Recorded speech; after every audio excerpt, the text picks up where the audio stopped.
Tompona amintsika indray ny fahasoavana sy ny famotrampo avy amin'Andriamanitra Ray sy Jesosy Kristy tompontsika amin'ity zoma fahavalo ny volana novambra ity. Mitsangana ridera sy hanome voninahitra an'Andriamanitra isika araka ny Salamo 8:100 ny andininy fa 2:100 hatramin'ny 9:100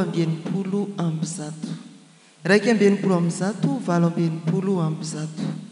Hoy ny mpanao salamo amin'ny anaran'ny Tompo: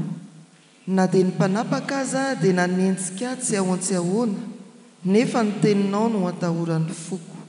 Faly aho noho ny teninao, tahaka ny mahazo babobe.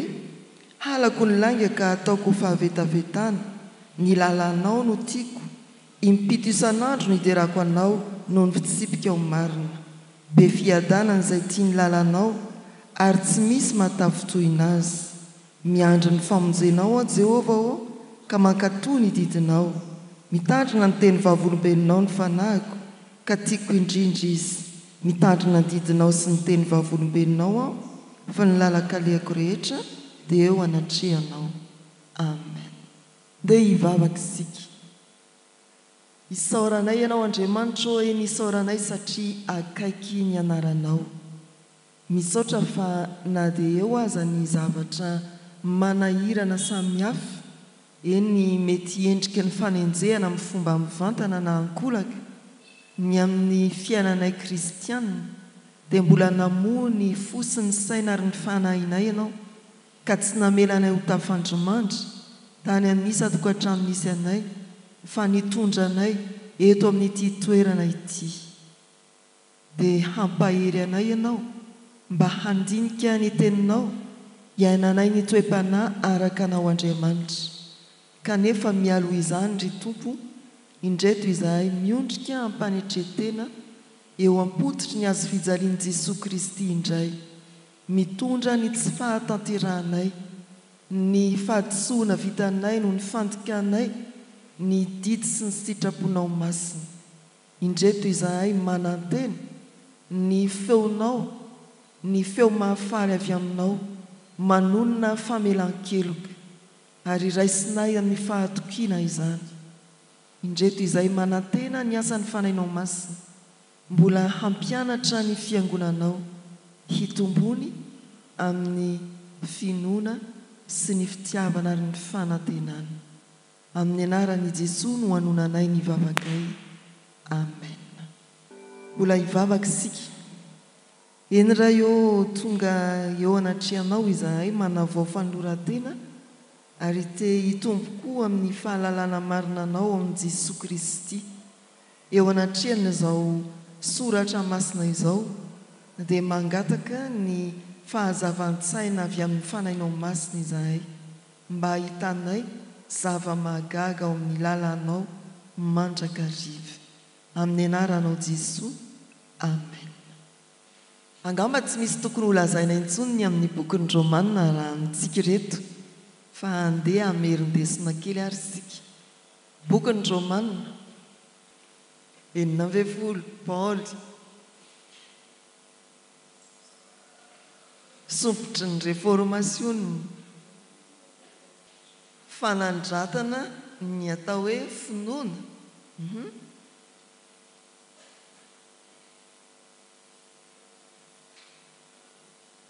Inona ny manamarika ny fiainan'ny fiangonan'i Jesosy Kristy eto Madagasikara ao anatin'io?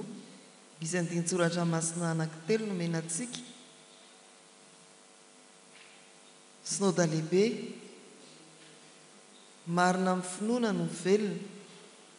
Na koa ny anankiray,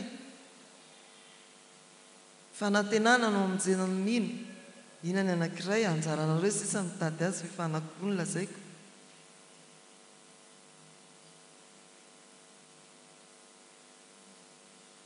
Narinareo zany le taratasy, sady tsy voarakitra tsaina amin'ny fampianarana. Ay zany mila verina ihany le izy. Zahay vo izay efa impiry kosa ny bokin'ny Romanina dia mbola alina amin'izany ve ty fotoanantsika ity. Somary hafa ny endrika nitondrana ny fiaraha-mandinika soratra masina, tsy ohatran'izay drafitra nahazatra antsika amin'ity androany ity. ho atomorontsika ny Romanina toko 12 ny fizarana ao anatin'izany hojerentsika ny toko 12 hatramin'ny 120 ary miainga avy amin'ny teny fototra teny kely anankiroa namoahana nyreto hevitra vitsivitsy manoloana antsika ireto. Raha ny Romanina toko 12 dia efa fantatsika fa manomboka ny fizarana faharoa lehibe ao amin'ny boky ny Romanina, izany hoe ny toko 1 ka hatramin'ny 12 dia hampianaran'ny Paoly ireo fotom-pinoana foto-kevitra teolojika samihafa izay mampivoatra indrindra ho ny havantsika teo ny atao hoe finoana ny fahasoavan'Andriamanitra mamonjy antsika. Dia eo amin'ny 12 ny fanombohana dia ilay fanoloran-tena sy fiainam-baovao fandaozan'izao tontolo izao. Ny andininy voalohany sy faharoa dia fizarana lehibe ao amin'ny toko 12. Ny fampiarana ny finoana voalohany dia ny fanoloran-tena. Rehefa nino ianao tsy mijanona eo amin'ny finoana mino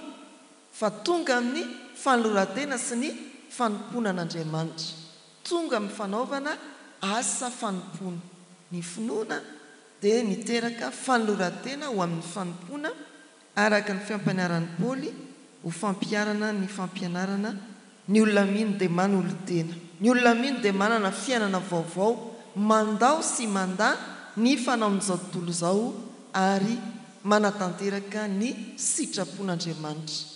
Haintsika tsenjery tsara ny Romanina toko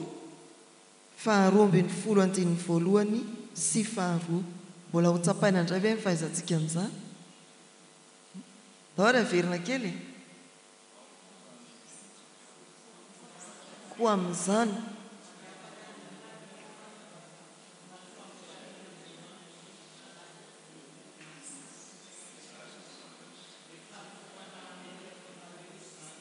Ary aza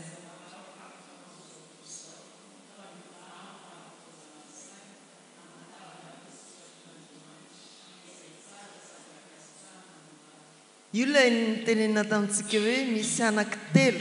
ao amin'ny andininy voalohany.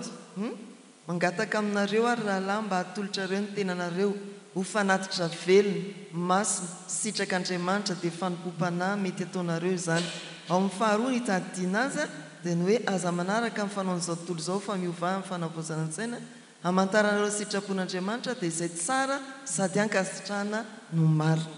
Izay nitadiavantsika azy dia tadidy.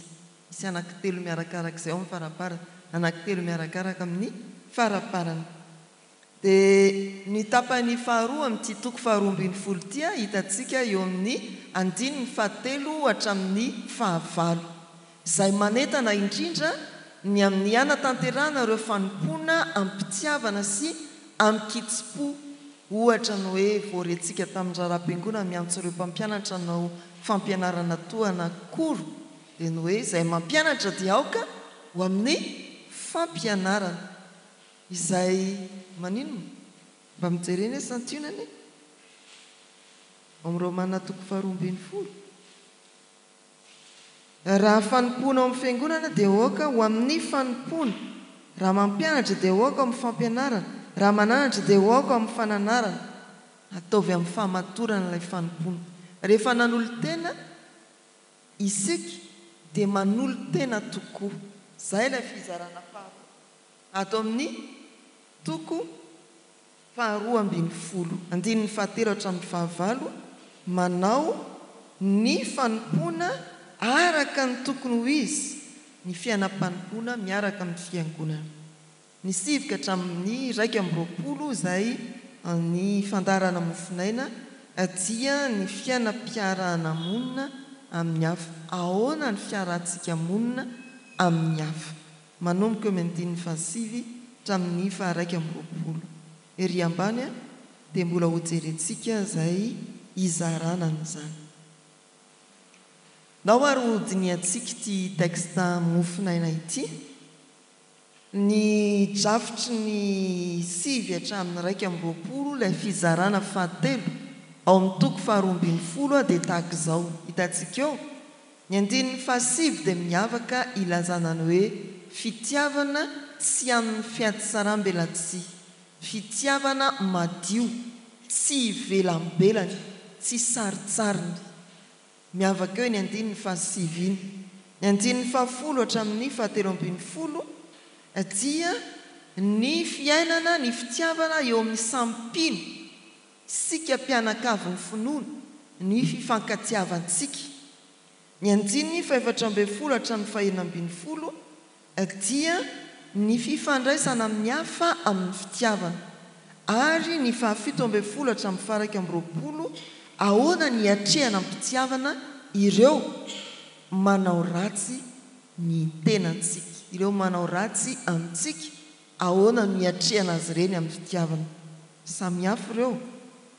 Fitiavana madio, fifankatsiavana ao amin'ny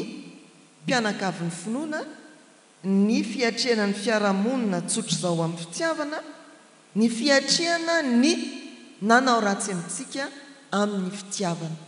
Izay ny fizarana efatra atao anatin'ity anjara mofinainantsika ity. Hitantsika ny fizarana teo fa nitokana ny andinin'ny fahasivy. Rehefa mandinika an'izao teksta izao sika dia mahita fa ny andinin'ny fahasivy no fototry ny andinin'ny fahafolo hatramin'ny faha 120. Io andinin'ny fahasivy manao hoe aoka ny fitiavana ho amin'ny tsy fiatsaram-belatsia, mankalany ratsy, mifikira amin'ny tsara no fototry retsy andininy folo hatramin'ny faha 120. Amin'ny baiboly grika dia tsy mifarana ny andiny soratra masina, tsy mifarana amin'ny teboka raha tsy eo amin'ny andininy fahatelo ambin'ny folo. Andika teny eo ambany masitsika eo amin'ny andininy fahasivy dia iny efa teboka sahady. Tsy mitovy zany ilay mari-pijanonana. Tsy mifarana eo amin'ny andininy fahasivy ilay andininy, ilay efitra, fa mitohy eo amin'ny andininy fahafolo hatrany amin'ny faha 120. Misy mandingana an-dalana moa io izarana n'ilay efitra hoe tia ho an'ny mpianakavy finoana, tia ho an'ny fiarahamonina tsotra izao, tia ho an'izay manao ratsy. Fa ny fototra iorenan'ny perikopa eto ambany masitsika dia ny andininy fahasivy. Da ho aritsika. Ny zavatra faharoa izay marihana dia ny fisiany ny teny kely anankiroa miverimberina ao anatin'ity teksta ity. Ny voalohany izay nadika ao amin'ny dikatenitsika dia ny hoe aza. Ny faharoa izay tsy hita ao amin'ny dikateny eo ambany masitsika fa any amin'ny teny fototra dia ny teny hoe te. Ilay hoe aza dia hoe me, fa ny hoe te tsy hita ao amin'ny, tsy hita mivantana ao amin'ny dikateny eo ambany masitsika, fa miavaka tahaka ny hoe aza izy any amin'ny teny fototra dia ny teny grika. Izay moa zany ny mahasamihafa ny hoe mandinika soratra masina sy ny miaino tsotra fotsiny izao. Hoe miaino toriteny.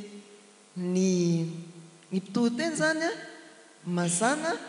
mialoha ny joroany manao antsika hitoriteny dia nandinika ny soratra masina io izy aloha. Izay zany tia ataontsika ity. Mandinika isika mba hivoaka kokoa ny dikan'ny soratra masina eo ambany masitsika. Voalaza tao hoe voamarika ny fiverenany teny hoe aza atao amin'ny teksta. Satria talaky maso izy eto amin'ny dikateny ambany masitsika dia mba hisaina kely aloha, miverina impiry ny teny hoe aza. Manome fitaomana ho amin'ny fiainana amin'ny toe-panahy araka an'Andriamanitra. Aza. Isao hoe maninona kosa manivaka be ansady dadalanto. Atombohy hatrany amin'ny fahasivy dia midina.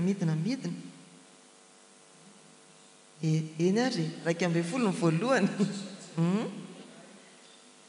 Aza malaina. aza manozina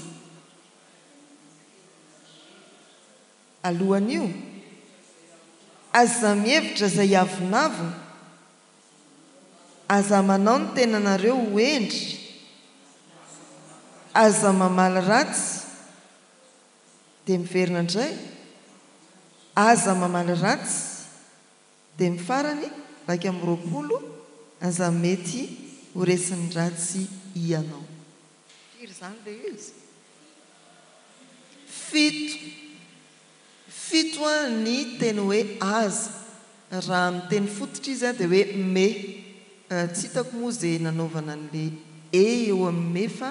izy io a raha ohatra ka famaky azy zany hoe fonetika ny teny grika dia ny accent tsy ohatran'io fa tonga dia aplat tonga dia tsipika ambony e izay ny fonetikanizy io amin'ny teny grika fa raha mandinika isika ohatra ny teny ny soratra masina eo aoka ny fitiavana ho amin'ny tsy fihatsaram-belatsia dia manohy izy hoe mankalany ratsy mifikira amin'ny tsara miteny izy hoe fankatsiava araka ny fankatsiava amin'ny mpirahalahy mitaria lalana amin'ny fifanomezam-boninahitra ny ambaran'ny teny grika mialoha amin'ny teny kely hoe te tovy amin'ny teo ihany ny fonetikany fa tsy arak'izay hitantsika eto amin'ity nosoratako ato anaty taratasy ity ea dia tsipika mandry eo ambony ny hevitryio teny kely io a dia hoe fomba fanao ny fomba atao mialoha ny teny fanentanana hanao io ohatra hoe ao amin'ny folofolo fankatsiava sy ny hoe mitaria dia tsy nisinadikany mihitsy ilay teny hoe te kanefa izy io a dia manondro hevitra milaza ny fomba ento manao zany hoe raha dika dia manao hoe raha miteny zany ny soratra masina ny fankatsiava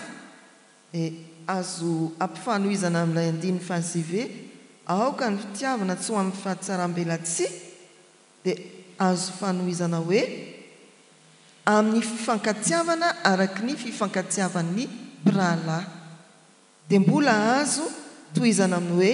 amin'ny fitarian-dalana amin'ny fifanomezam-boninahitra mety azontsika antsainany hoe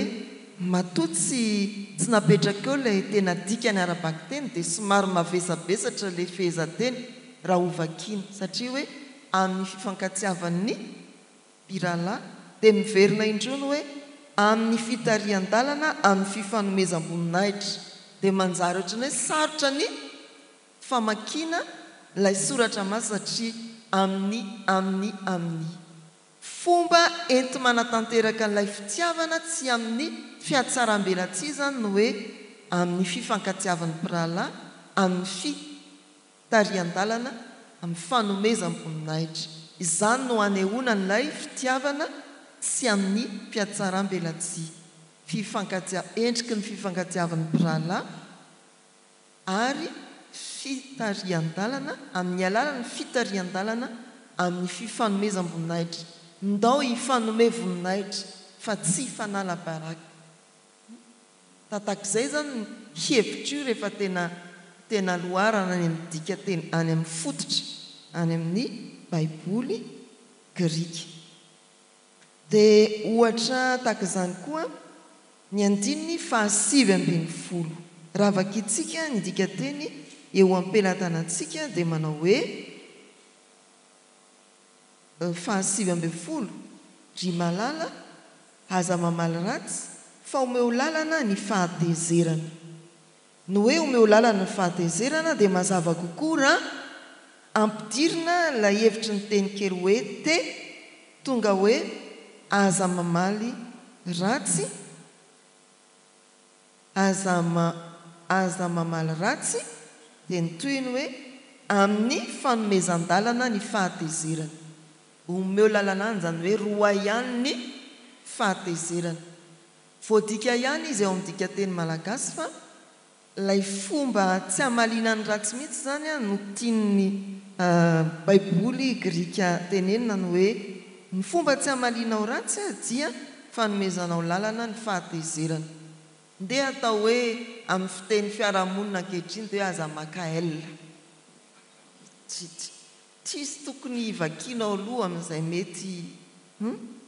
nanao ratsy taminao, aza mamala ratsy fa omeo lalana ny fahatezerana. Dia hodisim-piantsika manokana ny 12 hitantsika eo amin'ny fanamariana fa andin-tsoratra masina no raisina avy amin'ny ohabolana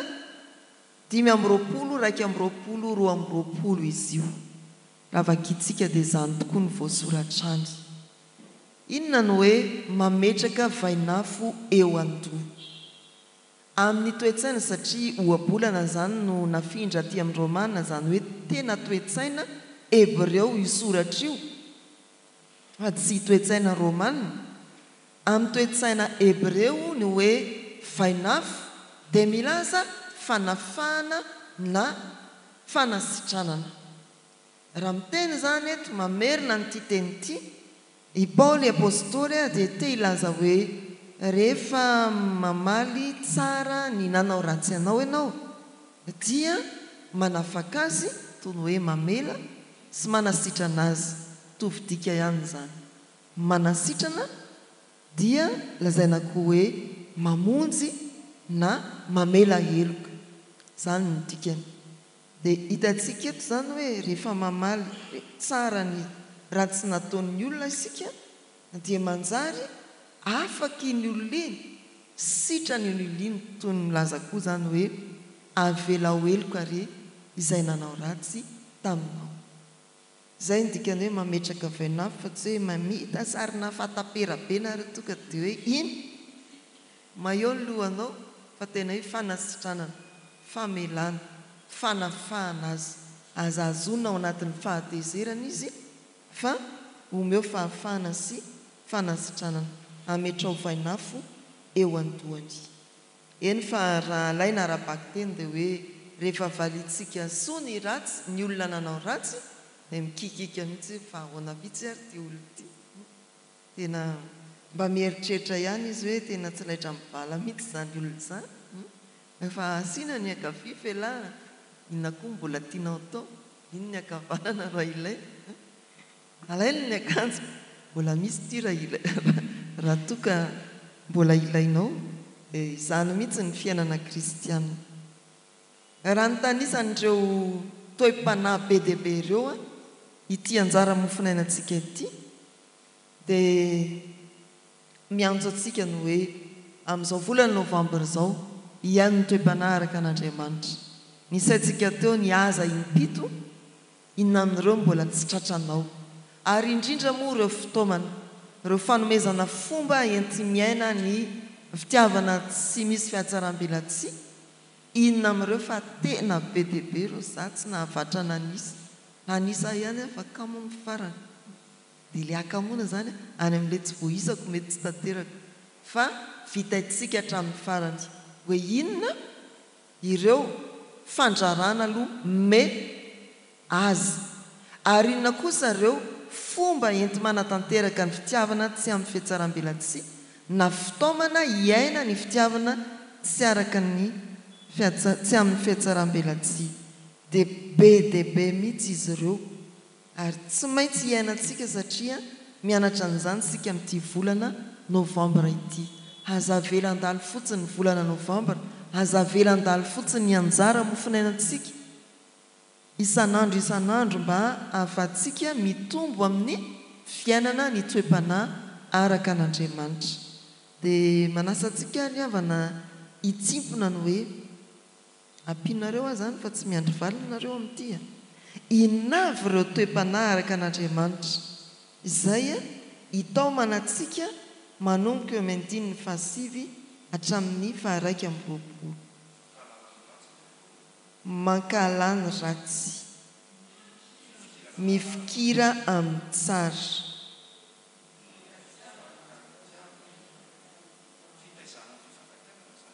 mifankatiava, misy fankatahaka ao fifankatiavan'ny mpirahalahy. Raha ny dika teny frantsay na anglisy dia hoe mpiraitapo zany hoe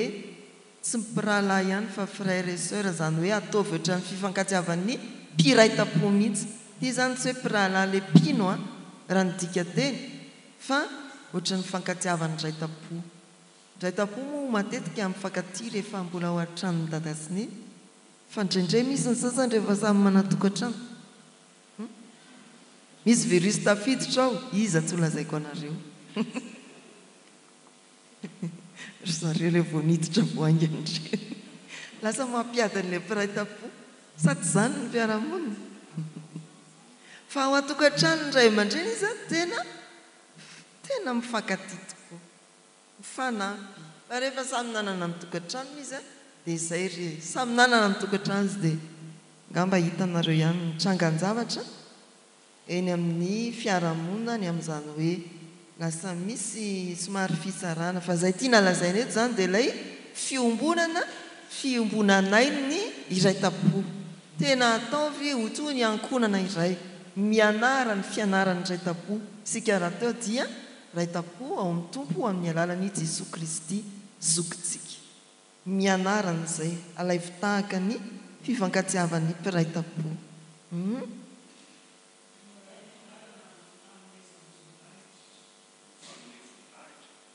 aza mifanala-baraka zay ngamba dika teny mahitsy be fa inona koa ny azo ampiarana an'io mifanaja manomboka amin'ny fomba fiteny inona ny teny mba hifanajana raha mifandray aminao a ohatra ny ilazako aminao hoe ndrive sa ianao sa ise na lahy na vavy sampatily mety ozy izy misy olona tsy mety zaza atao an'izany sese zany any hoe ela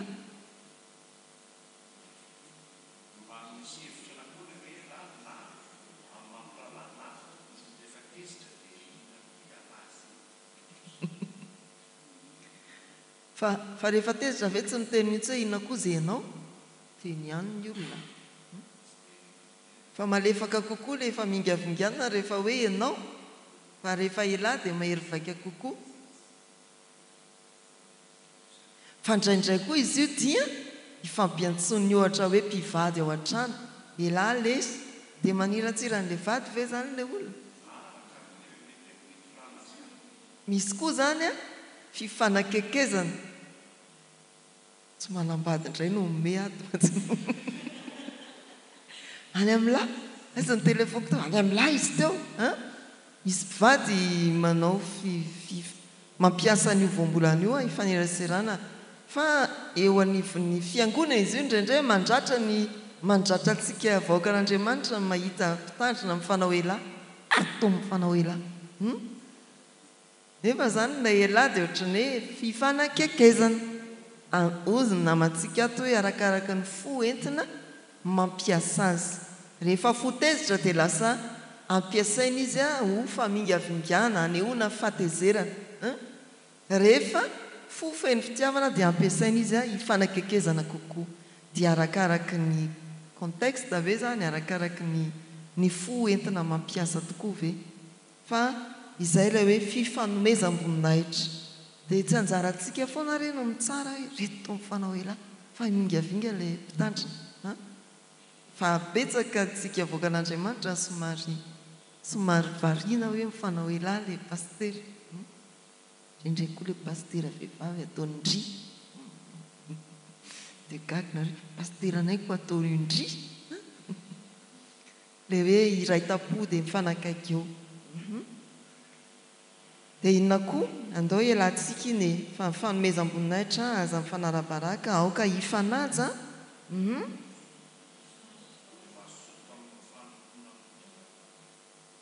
mazotoa fahaza malaina ary aoka fanafo amin'ny fanompoana ny tompo iaino zany toe-panaraka an'Andriamanitra izany tsy misy olona tokony ho kamokamo mihitsy zany amin'ny fanompoana ny tompo fa misy indraindraiky koa mba mangatsika ihany ny fo rehefa voatapoka rano mangatsika fa fiainana mihitsy zany hoe hafanampo amin'ny fanompoana ny tompo izany na koa mifaly amin'ny fanantenana miareta mareta amin'ny fivavahana voatenan'izay tsy iainana io mifaly amin'ny fanantenana dia miaritra fahoriana dia maharitra amin'ny fivavahana raha ankizy tanora ny itondrana io dia hoe mifaly amin'ny fanantenana miareta amin'ny fahoriana mareta amin'ny fivavahana dia mora tadidiny io sady ho an'izay zatra nitaingina fiara airadozy dia hoe airadozidozy mora tadidy manaraka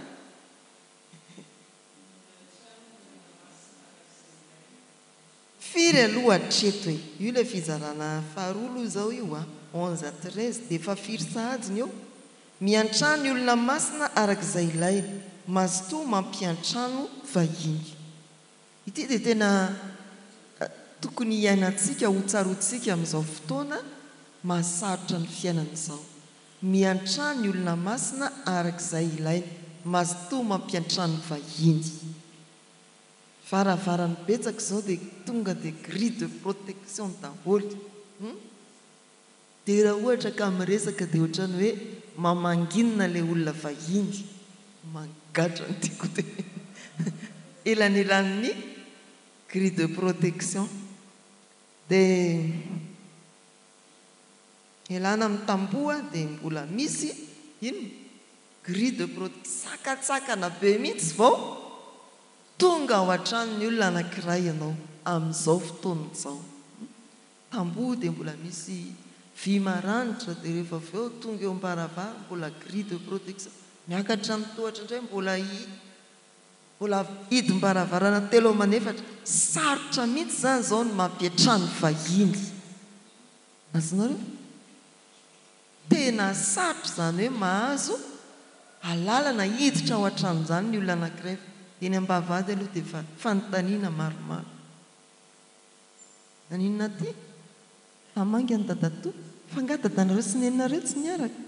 mbola sahirana izy fa makaizy izy efa tsy teapena fanontaniana bebe efa inon'izay filambaniny daholo tsy ampidirana zay mpitandrina moa tena azo pakapana mihitsy tsy iainan'ity 13 ty e miantrano olona masina arak'izay ilaina dia tonga ao olona be dia be rehefa tsy fandraisan'olona aloha dia efa mahazo hira mahazo teny ny mpamovaravarany makanesany amin'ny sekretera pediny tsikisoa zany zay loha manina ilay olona tsy ampandrotsona nefa tsy hainao iny anjely manaraka mamorona izay foronina eo izy raha ataoko hoe mamorona na tena marina dia ny fanontaniany pastera dia ny hoe izy nareo mivavaka mba te iainan'ity 13 ty ihany zany pastera ny olona masina arak'izay ilainy fa tsy hoe izao olona rehetra izao dia hoy izy hoe atsy ananina miavanindray pastera izy amin'ny pastera anareo eo amin'izay mianahana amin'izay tsy mpivavaka ianao zany andana aloha makany amin'ny pastera anytanio ny anarany dia miverena eto dia afaka zany satria 13 sao dia mba tsy olona masina ty olona ty ohatratran'izay zany iay ny toe-panaraka an'Andriamanitra io ato amin'ny mpianakaviana misy olona mila tohana sy fanampiana amintsika milaza hoe tetikasa izay mitodika mila vonjy ataontsika varin'i Jesoa akanjon'i Jesoa lolo le ery amin'ny herinandro masina fasika manome azy ireny isam-bolana rakitra faharoa amin'ny krismasy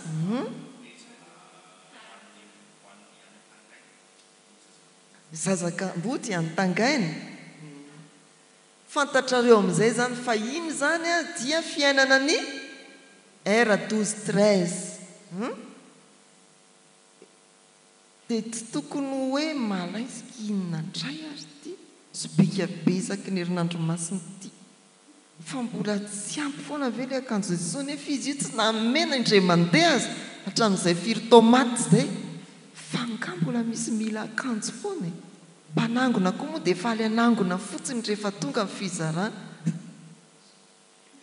dia izay le izy fa nareo moa tsy mba manatrika mba miaviana rehefa hoe zara akanjon Jesosy ny avy amin'ny teram-panomanana dia ho tonga amin'izao fa ianao tena ontsa mahita ny mpiomana ho mpitandrina maka sy mitady izay kiraro poketra mbola mangataka ary izy raha atao hoe telo no azo alaina so dia mbola mba mahazo fanampiny ireny no entiny mandeha nakatreny ambony pilipitra amin'ny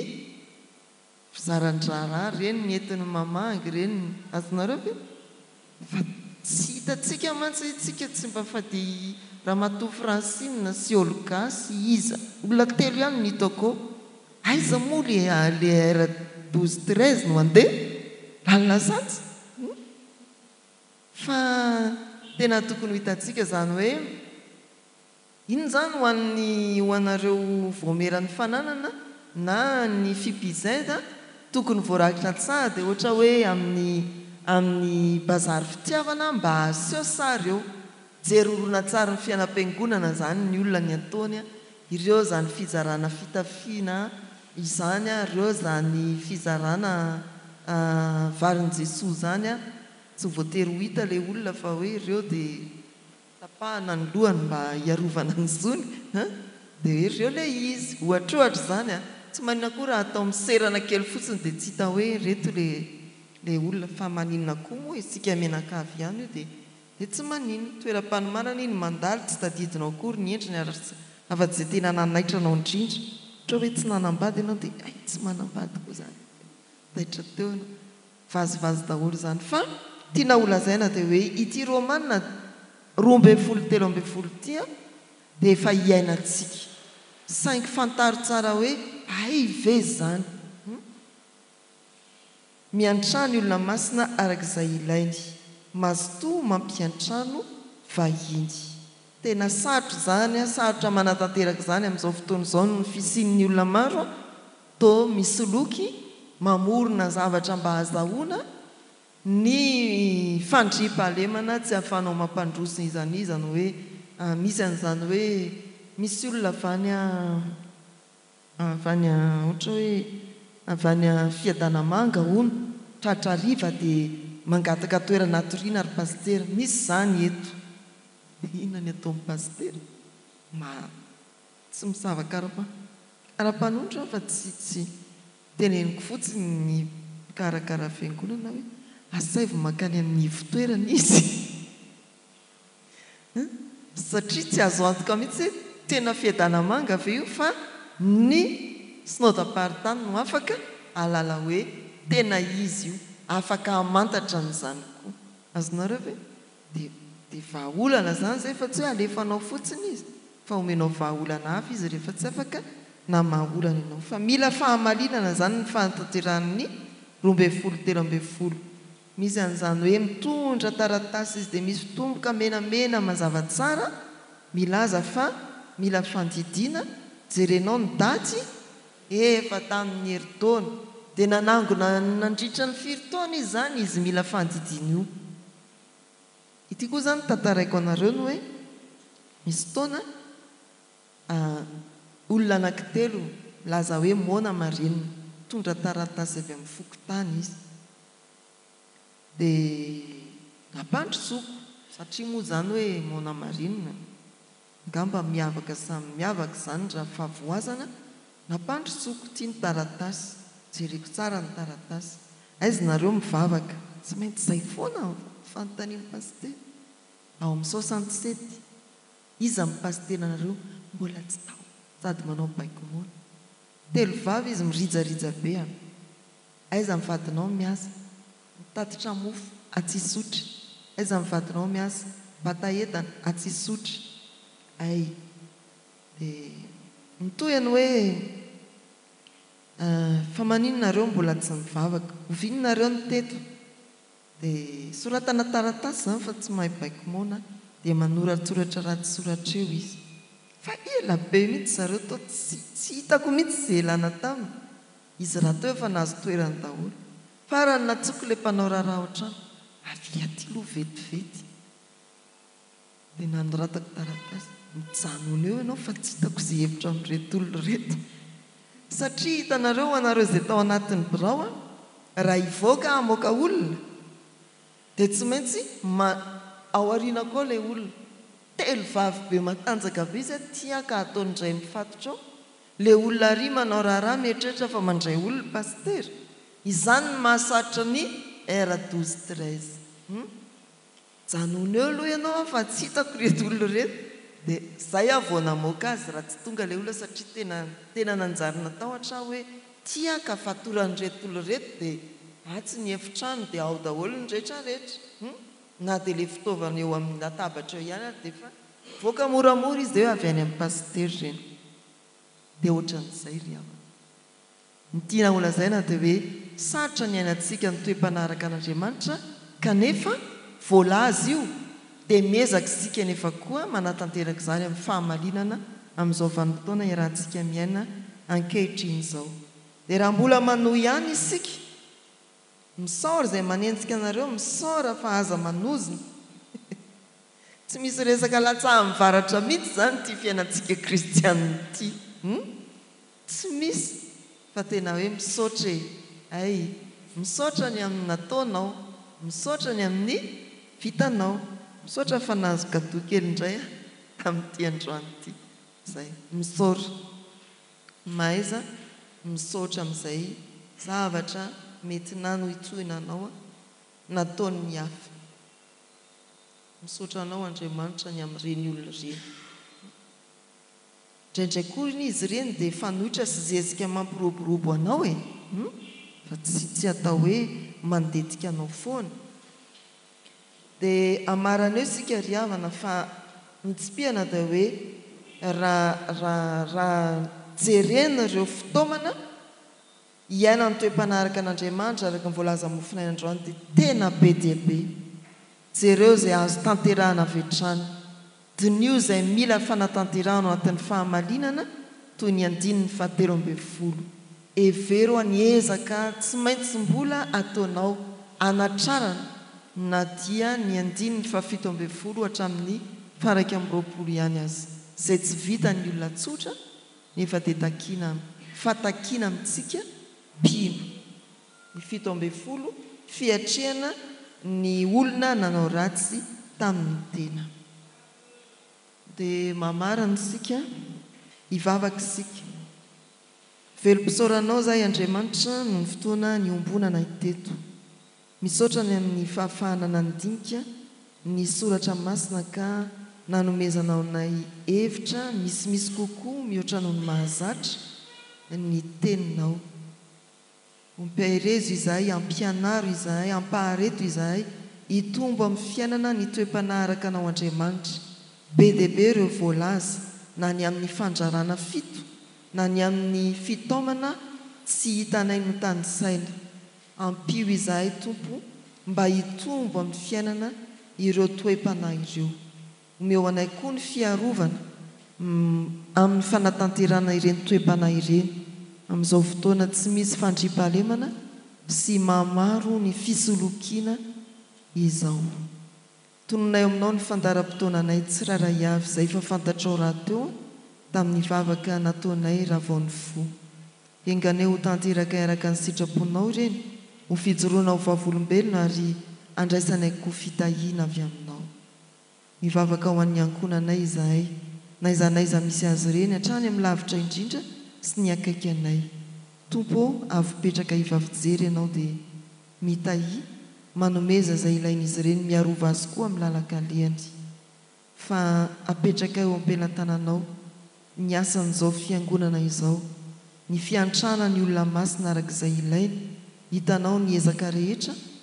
amaroa tompo ny mpandray anjara ary ambino ny fiangonanao valifity satria tsy ranomangatsika no afony fa fitafiana vary fanomezana samihafa ankehitriny isaraketo izahay dia mbola atononay eo aminao ny firenenay anatin'ny fiomanana ho amin'ny fifidianana izay ho ben'ny tanàna ary ovy ny fahamarinanao apetrao ny fahefanao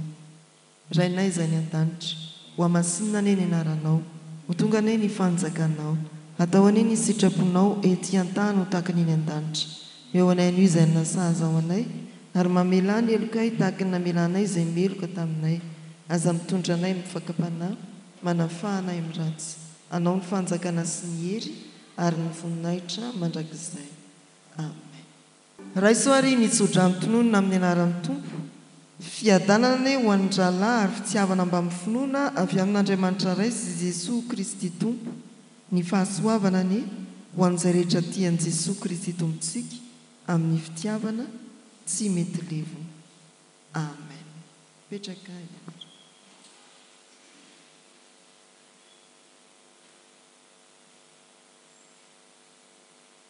ho an'Andriamanitra irery any ane ny voninahitra amin'ny anaran'ny Ray sy ny Zanaka ary ny fanahy masina